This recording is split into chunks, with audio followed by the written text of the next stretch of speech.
Welcome to the Deep Dive. I am really glad you are joining us today because our mission right now is, well, it's highly specific. Yeah, specific but intellectually explosive, I'd say. Exactly. We are dissecting Lecture 10 of 17 from the Tolu Islam digital audio series, and we're looking at a foundational text about, literal civilizational survival. Right. And to set the stage for you, we have to talk about how we normally look at collapse. Yeah, because usually, when we talk about engineering or architecture, there is this comforting expectation of precision. Like you look at a suspension bridge, right? Uh-huh. And you look at the blueprints. And if a steel beam is fractured, the structural engineer just points at the ultrasonic scan and says, well, there it is. Yeah, that microfissure right there. Yeah. That's why the bridge collapsed. Right. It's an entirely binary assessment. The material is either structurally sound, bearing the load it was designed for, or it's just, its integrity is compromised. We demand that exact level of mathematical categorization when it comes to physical failure. We absolutely want a clear, undeniable chain of cause and effect. But then, and this is the crazy part, you shift your gaze to the world of civilizational collapse. You ask why entire empires, societies with massive militaries and booming economies, why they just suddenly implode. But when the moment you ask that question, that diagnostic X-ray machine we use for the bridges, it suddenly feels completely useless. Totally useless. We look at the historical landscape of falling nations and the waters become incredibly murky. We just abandon the engineering mindset entirely. We really do. We start blaming bad luck or shifting trade winds or, the mysterious cyclical nature of history. We treat the fall of a society like a ghost story instead of an actual structural failure. It's wild. We invoke the wrath of the cosmos rather than looking at the social blueprints. Which is exactly the intellectual complacency that Ghulam Ahmad Parwez was trying to just completely shatter in the mid-20th century. Right, because when you look at his sociological framework, specifically how he analyzed the Quran in his Tolu Islam lectures, he was addressing a very specific audience. Yeah, a post-colonial Muslim world that was, frankly, steeped in fatalism at the time. People were looking at their own civilizational decline and just attributing it to divine will or maybe a lack of religious piety. And Parwez introduces this completely different lens. He argued that the Quran shouldn't be read as a book of magical fables or theological ghost stories. Yeah, not at all. He said it needs to be read as a rigorous, comparative, structural analysis of why societies fail. He essentially reads it like a systems engineer, which is fascinating. And to see that in action, we really don't need to look any further than Surah 26. Oh, absolutely. The architecture of this specific chapter is incredible. It contains what has to be the ultimate meta-argument about civilizational survival. It really does. Because prior to the section we are analyzing today, the text spends a huge amount of time completely deconstructing the case study of Noah. Right. It maps out the entire socio-political narrative. The initial warning to the society, the wealthy elite fiercely objecting to that warning, the messenger refusing to compromise the truth to maintain social harmony, and then, boom, the catastrophic structural collapse of that civilization. And the reader absorbs all of that, turns the page, and arrives at the next case study, which is the people of Ad and their messenger, Hud. Right. Which brings us to verse 123 of chapter 26. And this is where Parwez's diagnostic lens just becomes incredibly sharp. It really does, because the reader is naturally expecting a brand new story, a new setting, a new cast of characters, whole new narrative arc. But verse 123 opens with the exact verbatim Arabic words we just read in the previous narrative regarding Noah. The exact same words. Yeah. The text says, Katabat adun al-mursalina. The people of Ad rejected the messengers. It is the identical grammatical structure, the identical phrasing down to the syllable to the opening of Noah's community in verse 105. And as a reader who is actually paying attention, you have to stop and make a decision here. Is this just a literary coincidence? Right. Is it poetic decoration to make the recitation sound rhythmic, or is it a deliberate structural argument? So what's Parwez's take? Well, he asserts it is a structural argument, and honestly, arguably the most vital argument in all of Surah 26. Wow, the most vital. Yeah. This repeating refrain is the text method of violently pulling the reader out of a passive narrative reading. Oh, I see.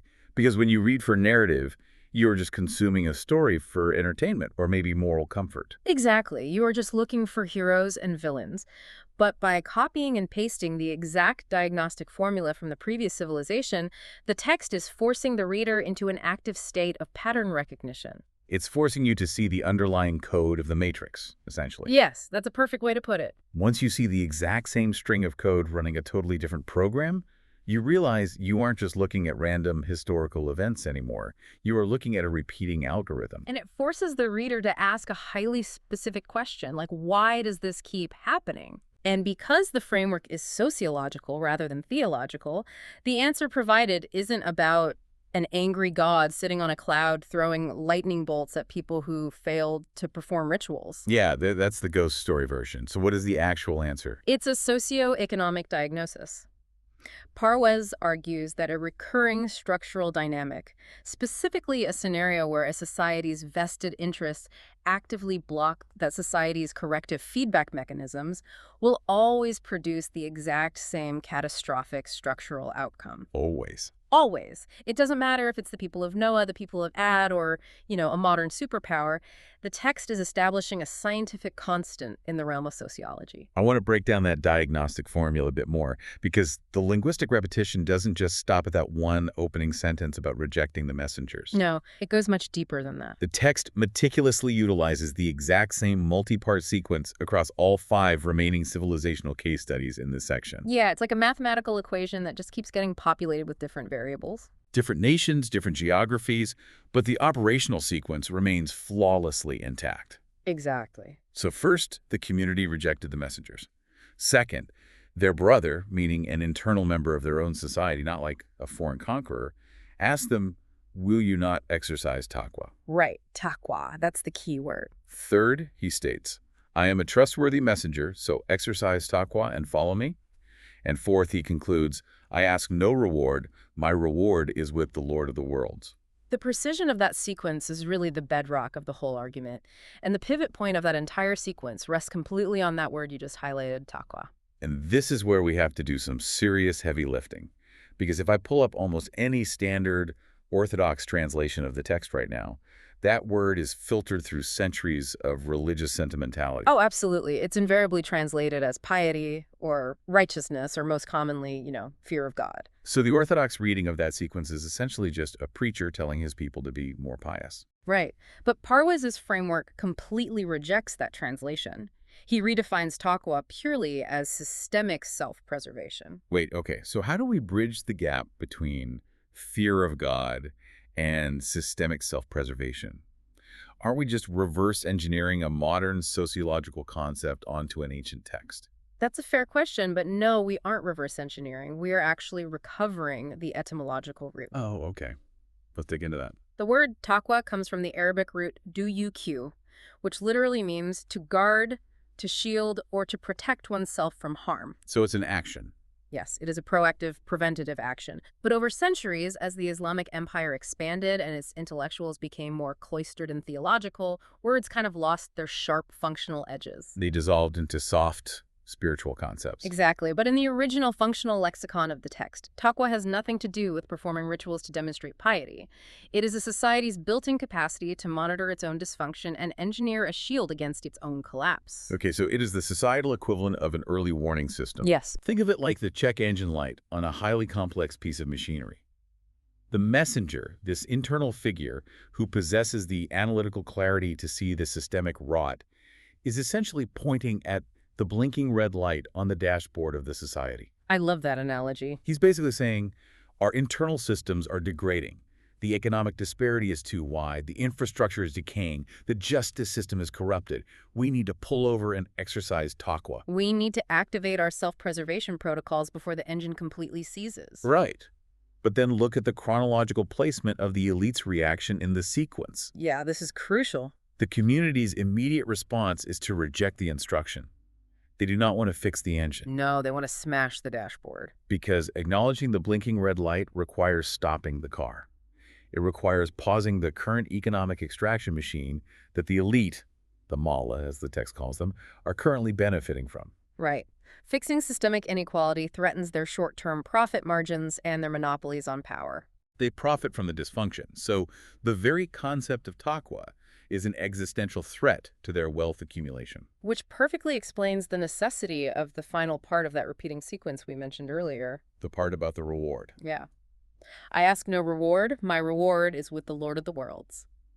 It strikes me that stating, "I ask no reward," is essentially a defensive maneuver. Absolutely, because the ruling elite operate purely on transactional greed. They assume everyone is motivated by the same capitalistic extraction that they are. Exactly.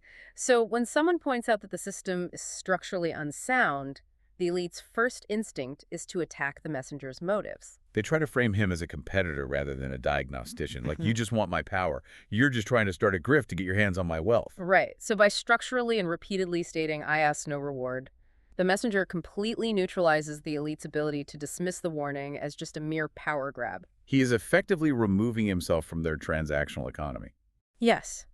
By saying his reward is with the Lord of the worlds, he is aligning his motive with the universal, impartial laws of sustenance and cause and effect.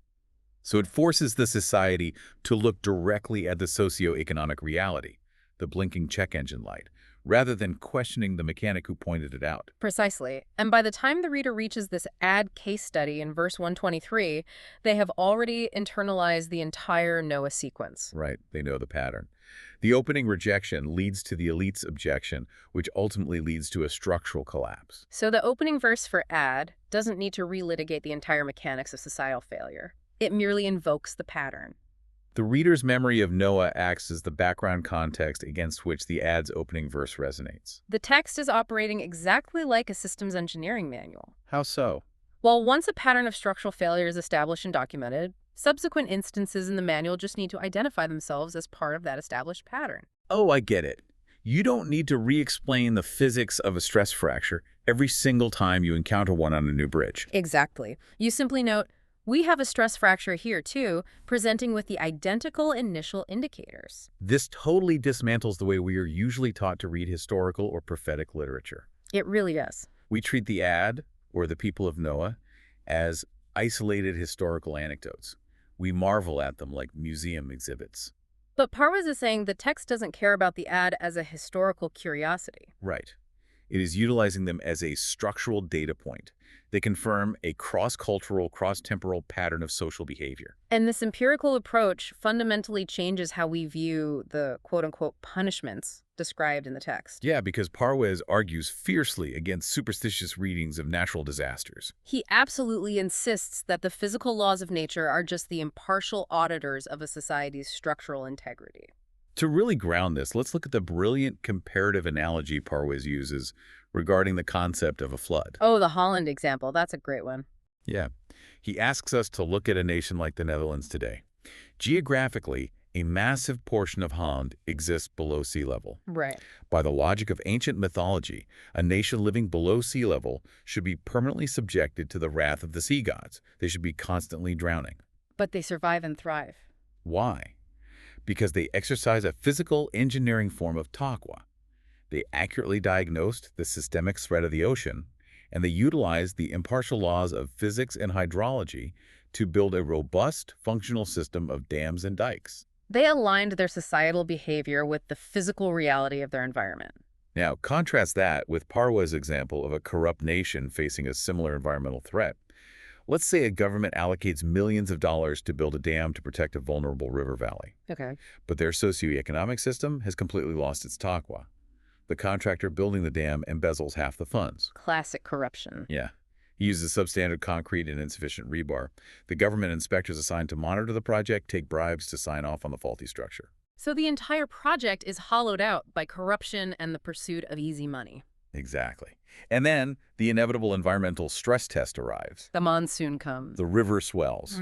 The physical laws of fluid dynamics apply immense impartial pressure to the structure of the dam. And because the dam is built on stolen concrete and bribery, it shatters. It breaks. The valley floods, and thousands of people drown. And what happens next? Well, the surviving political and economic elite go on television, declare a national day of mourning, and call the flood an act of God. They frame it as an unforeseeable natural disaster, an expression of divine wrath that no one could have prevented. Which is just the ultimate superstitious cop-out. It really is. The physical laws of hydrology didn't target that valley out of divine spite. The water simply exposed the internal socioeconomic rot. The embezzlement, the lack of accountability, the elite prioritizing short-term capital accumulation over physical infrastructure, That was the actual cause of death. The flood was merely the auditor that arrived to check the math. And, nature cannot be bribed. But wait, let me challenge this purely structural reading for a second, utilizing a detail right out of the text Noah narrative. Okay, let's hear it. During the flood, Noah's son famously tries to survive by climbing a mountain.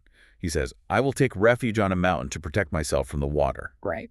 If we are looking at this purely through the lens of physical laws, why wasn't that a valid systemic solution? I mean, he was trying to use geology and elevation to his advantage. Why does the text frame his mountain climbing as a failure, while Noah's Ark is the success? That's a really critical distinction because it highlights the difference between individualistic evasion and systemic engineering. Individualistic evasion. Yes, Noah's son relied on a static individualistic escape. He looked at a systemic collapse happening below him and believed he could simply isolate himself from it. He thought he could outclimb the consequences of a failing environment. Exactly. Oh, wow. It is the exact mindset of a modern billionaire building a luxury doomsday bunker in New Zealand while actively profiting from the climate collapse. That is an incredibly apt parallel. They believe their accumulated wealth and status will allow them to individually evade a systemic failure. But the text argues that systemic failure eventually reaches every elevation. Wow. The only valid solution was the Ark. The Ark was a systemic, engineered solution built precisely according to the physical laws of buoyancy and hydrodynamics. It was a mobile design system capable of actively writing out the specific nature of the catastrophe. Yes, the narrative of the son drowning is brutally clear. Nature does not care about your lineage. The water does not care that your father is the messenger. It does not care if you call yourself a believer or a disbeliever. The laws of physics are utterly impartial. So the physical universe doesn't ask for your religious affiliation before it drowns you. The only question the universe asks is, are you situated inside a vessel constructed according to the laws of hydrodynamics? Right. Defeat or survival isn't about God picking favorites. It is simply the output of a systemic input. And this realization transitions us perfectly to another profoundly detailed case study in Parwez's analysis. Yes, the people of Saba, or Sheba. Because here, we witness the exact same mathematical consequence societal collapse, but it plays out in an entirely different environmental and economic theater. Yeah, we aren't talking about a sudden flood sweeping away a corrupt dam in a monsoon here. We are talking about the slow, agonizing rot of a highly advanced agricultural powerhouse. The historical context of Saba is fascinating. We are talking about a civilization in ancient Yemen that was renowned across the world for its prosperity. They had engineered their environment beautifully. Their entire economy was anchored by one of the engineering marvels of the ancient world, the Marib Dam. Right. It was a massive, sophisticated irrigation system that turned an arid landscape into lush, sprawling agricultural gardens. They controlled the environment, and because of that, they controlled the highly lucrative spice routes. They possessed massive wealth. Which means initially, they possessed that systemic self-preservation. They had a functional taqwa. Right. They recognized the arid nature of their environment, and they engineered a solution. But the text documents that their system eventually collapsed entirely. And Parwez points out that they didn't collapse because they suddenly experienced collective amnesia regarding hydrology or agriculture. No, they failed because of a psychological and economic shift in their societal values. They contracted a socioeconomic disease that Parwez identifies as an addiction to easy money. And to understand this, we really have to look at the Quranic concept of mazir. Right, mazir. Because in traditional Orthodox translations, mazir is almost universally translated merely as gambling, like playing dice or betting on horses. But Parwez's sociological lens expands this definition into a devastating critique of modern economics. He argues mazir is any economic system where capital is accumulated through speculation, hoarding, unjust trade monopolies, or exploiting the labor of others without contributing any real tangible value to the society. It is the complete financialization of an economy. The people of Saba shifted their focus from being producers to being speculators. Yes. Because maintaining a massive physical infrastructure like the Marib Dam requires hard, grinding, unglamorous labor. It requires constant dredging of silt, reinforcing concrete, monitoring water pressure, and managing equitable distribution of resources. But as Saba gained control of the international trade routes, a new class of elite realized they didn't need to do the hard work of farming. They could just sit in trading houses, levy heavy taxes on passing caravans, manipulate the prices of frankincense and myrrh, and amass staggering fortunes purely through transit and speculation. I mean, why spend your life doing the grueling labor of reinforcing a physical dam when you can make 10 times the profit moving abstract capital around? That is the fatal pivot. When a society's brightest minds and majority of capital pivot towards speculative extraction, the foundational physical infrastructure is invariably abandoned. And the text uses a highly specific term here, iraz. Iraz, what does that mean? It means turning away or ignoring.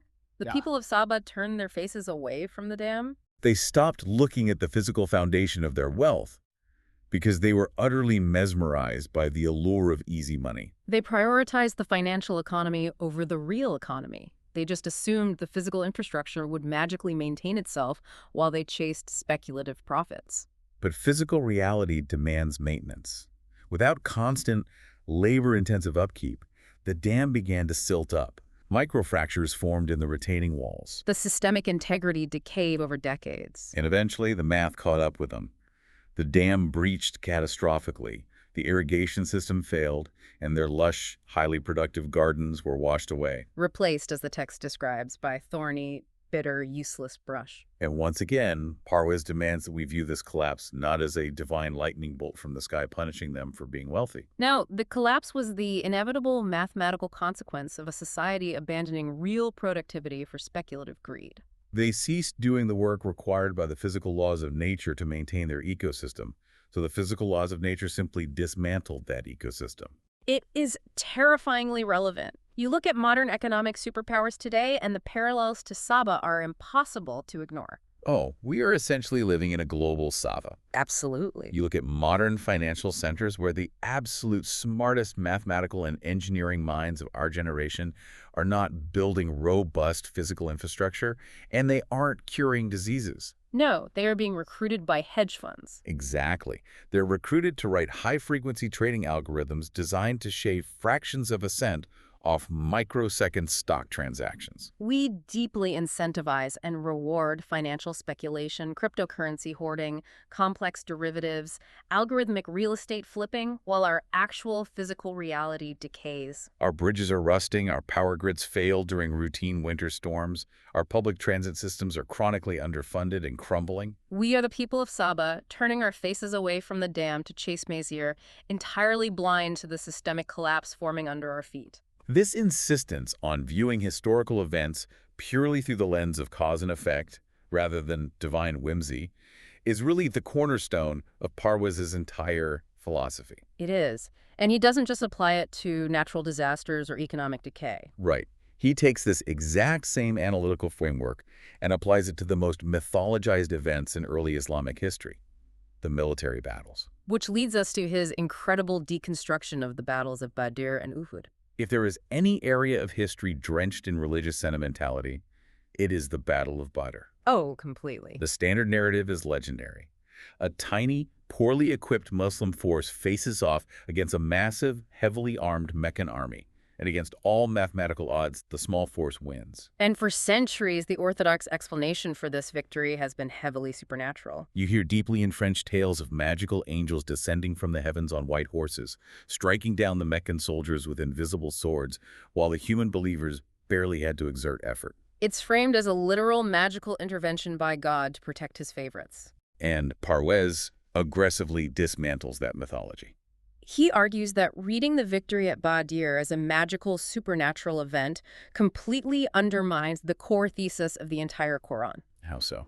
Well, if God simply pauses the laws of physics to magically win battles for the quote-unquote good guys, then the entire concept of cause and effect, what the Quran calls the law of requital, is a lie. Oh, I see. If the universe operates on magic, there is no need for taqwa. There is no need for systemic engineering. Exactly. Parwez argues that the victory at Badr was achieved through supreme mastery of the physical and psychological realities of warfare. The Muslim force didn't win because of angels. They won through meticulous strategic planning, unbreakable chain of command discipline, and superior utilization of the physical environment. Yeah, let's look at the actual tactical history of Badr. Right, the Prophet Muhammad arrived at the battlefield first and immediately secured control of the water wells. He forced the massive Meccan army to camp on loose, shifting sand, while his smaller force positioned themselves on firm ground. He positioned his troops so that during the battle, the Meccans would be fighting with the glaring desert sun directly in their eyes. He utilized a unified, disciplined phalanx formation against an enemy that relied on chaotic, individualized hero combat. That isn't magic, that is military genius. They out-strategized, out-positioned, and out-disciplined a larger force. They provided the precise systemic inputs required to generate the output of victory. And Parwez points out that if the universe operated on religious sentimentality, if victory was guaranteed purely by divine favoritism, then how does Orthodox history explain the Battle of Uhud, which happened shortly after? Yeah, Uhud is the ultimate stress test for the supernatural theory. At the Battle of Uhud, the Muslim army suffered a devastating, bloody defeat. And they suffered this defeat despite the fact that the Prophet Muhammad himself was physically present on the battlefield, fighting alongside them. If victory in this universe is based purely on God magically protecting his favored believers, the Muslim army should have won at Uhud effortlessly, regardless of their tactics. But they didn't. They were slaughtered. And the mechanics of how that system broke down is the crucial lesson. The tactical failure at Uhud is meticulously documented. It is. Before the battle began, the Prophet placed a contingent of archers on a specific elevated position, the Mount of Ainain. This pass was the critical strategic flank protecting the rear of the Muslim army. He gave the archers a strict, unambiguous order. He said, "Do not leave this position under any circumstances. Whether you see us winning and gathering the spoils, or whether you see us being killed and birds eating our corpses, do not abandon this pass unless I send for you." That was the strategy. That was the required systemic input for victory. But then the easy money virus, the Mazir we talked about, struck the system. As the battle commenced, the disciplined Muslim force initially gained the upper hand. The Meccan army began to fracture and retreat, abandoning their camp and leaving behind vast amounts of supplies and wealth. The spoils of war. The archers stationed on the mountain pass looked down and saw the Meccan camp breaking. They saw their fellow soldiers beginning to gather the abandoned wealth. Suddenly, the temptation of sudden, unearned wealth short-circuited their strategic discipline. They saw an opportunity for wealth without labor. Their economic greed completely superseded their military duty. The majority of the archers abandoned the critical strategic pass and rushed down the mountain to ensure they got their share of the loot. They smashed the dashboard for a quick payout. And the consequence was immediate and mathematically brutal. The commander of the Meccan cavalry, a brilliant tactician named Khalid bin Walid, immediately saw the structural flaw they had just created. The pass was unguarded. He swung his cavalry around, flanked the Muslim army from the rear through the now empty mountain pass, and turned a structural victory into a devastating slaughter. The historical accounts note that the Prophet himself was severely injured in the resulting chaos. His tooth was broken, his helmet smashed into his face. And Parwez uses this brutal detail to prove the rational order of the physical universe. The text is screaming at the reader. The physical world plays no favorites. If the universe operated on religious sentimentality, God would have paused the laws of momentum and metallurgy to protect the believers at Uhud. The swords of the Meccan cavalry would have bounced off the believers like rubber. But they didn't. The physical laws of momentum, the tactical reality of a flanked position, the vulnerability of a broken formation, these realities remained absolute and unforgiving. If you abandon your strategic post to chase cash, you will be flanked and you will be defeated. Calling a military defeat God's punishment in a supernatural sense, or sitting around waiting for a supernatural rescue, is a catastrophic failure of intellect. Defeat is simply the output of a flawed systemic input. The archers intentionally broke the system, so the system collapsed on top of them. That is the law of requital manifesting on the battlefield. And this brings us to the meta-level application of this entire philosophy. Because Parwez ties all of these historical data points back to that repeating refrain we started with in Surah 26. Right. After every single one of these civilizational case studies, after Noah, after Ad, after Saba, the text compresses this entire law of requital into one concluding, highly specific phrase. It says, "In that is a sign, but most of them were not mu'minin. Your Lord is the mighty, the merciful." If we decode that phrase using Parwez's systems manual approach, the depth is staggering. Let's start with the first part. In that is a sign. The text isn't saying the flood was a magic trick. It's saying the structural pattern itself, the historically verifiable repetition of cause and effect, is the empirical evidence. A modern society that looks at the fall of Rome or the collapse of Saba and refuses to study the socioeconomic stress fractures is failing to operate its rational faculties. They're looking at the broken bridge and refusing to read the ultrasonic scan. Then the phrase continues. But most of them were not mu'minin. Now, in standard theology, mu'min simply means believer, someone who verbally accepts a set of religious dogmas. But in Parwez's systemic context, it refers to the community's epistemic posture toward reality. To be a mu'min is to align oneself with a rational, secure system. The outcome of civilizational collapse isn't random. It perfectly correlates with the fact that the majority of the society refused to align themselves with empirical reality, choosing instead to chase short-term greed and easy money. And then it concludes with, "Your Lord is the mighty, the merciful." On the surface, that sounds like standard, repetitive theological praise, just saying God is great. But Parwez argues this is actually a description of the nature of the rational order itself. The system of cause and effect is mighty because its structural laws are absolute, unbending, and completely unavoidable. You cannot bribe gravity. You cannot negotiate a peace treaty with the fluid dynamics of a flood. You cannot sweet-talk the economic reality of a crumbling infrastructure. The consequences are terrifyingly powerful. But the system is simultaneously merciful. Why? Because the opportunity to course-correct, the taqwa, the warning, the messenger pointing at the blinking check engine light, was always available to them. The universe does not hide the rules of survival. The laws of physics and sociology are observable, testable, and reliable. The mercy is embedded in the predictable, rational nature of the system itself. If you build a dam according to the laws of engineering, the water sustains your crops for a millennium. That predictable sustenance is the ultimate mercy. This raises the ultimate question for us living in the modern world. What does this azab, this consequence or punishment for ignoring the system, actually look like today? Yeah, we live in a post-prophetic era. We aren't expecting a literal messenger to walk into the capital city, and we aren't generally worried about raining stones or localized supernatural floods. So when a modern society loses its taqwa, when it succumbs entirely to the easy money virus, and the vested interests successfully rot the infrastructure from within, what is the mathematical output? How does the law of requital manifest today? Parwez explains this phenomenon through what he terms the law of succession of nations. The law of succession of nations. Yes.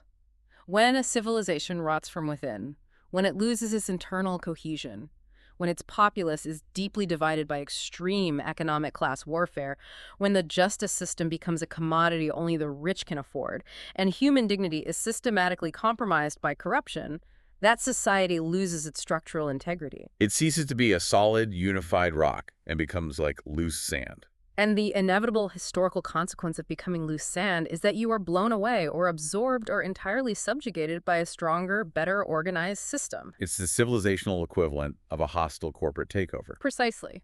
The modern punishment isn't a supernatural event raining from the sky. It is the loss of your autonomy. It is having your national economy dictated by foreign powers or faceless multinational corporations. It is the humiliation of becoming a pawn on someone else's geopolitical chessboard. Parwez describes this subjugation vividly. Another nation or economic bloc comes in, they dictate your domestic policies, they extract your natural resources to fuel their own infrastructure, and you become second-class citizens in your own land. You become a client state. You become locked in a sovereign debt trap. And the truly tragic irony, the bitter pill that the law of requital forces you to swallow, is that you did it to yourself. You invited the hostile takeover by smashing your own dashboard warnings. By allowing your elite class to dismantle the internal infrastructure of justice and productivity for their own short-term gains, you hollowed out your own civilization until it simply collapsed under the slightest external pressure. That is the permanence of the law of requital. The actors change, the geography changes, the technology evolves from swords to high-frequency trading algorithms, but the underlying structural dynamic remains absolute. This brings us to a profound synthesis of this entire deep dive. It is somewhat staggering to realize that today, we essentially spent our time analyzing a single verse 123 of Surah 26. Yet that single verse is doing the most concentrated, argumentative heavy lifting in the entire text.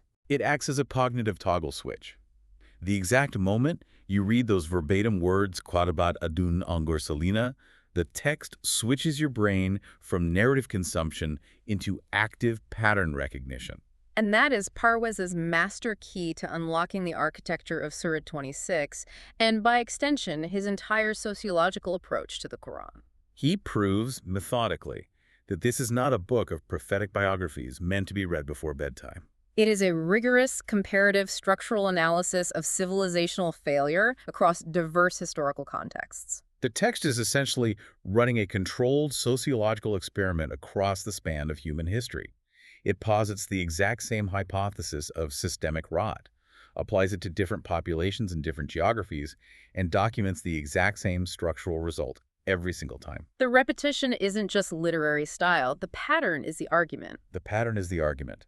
We spent this time looking at the macro level, how massive societies and ancient nations collapse when they prioritize speculative extraction over the grueling maintenance of their physical and moral infrastructure. We've talked about floods and battles and hostile takeovers.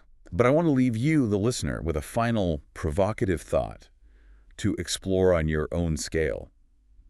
Think about your own individual life as a micro-civilization. You have your own internal infrastructure. You have your own limited resources, your own energy, your own time, and you absolutely have your own vested interests and psychological blind spots. What is the structural maintenance in your life? Your physical health, your mental discipline, the difficult but necessary conversations in your relationships that you are currently neglecting simply because it is boring or difficult or lacks an immediate payoff. And conversely, what is the easy money in your micro-civilization? What short-term comfort, what digital distraction, or what speculative shortcut is currently mesmerizing you, preventing you from noticing the microfractures forming in your own foundation? Because the ultimate lesson of Parwez's framework is that the diagnostic scan of cause and effect is perfectly clear. The impartial physical laws of the universe will not suspend themselves simply because you mean well, or because you consider yourself a good person, or because you are hoping for some magical supernatural rescue to fix your life. The only question that matters in the end is whether you possess the internal taqwa to look directly at the blinking red light on your own dashboard, acknowledge the internal rot, and do the unglamorous, difficult work of fixing the engine before the system completely fails.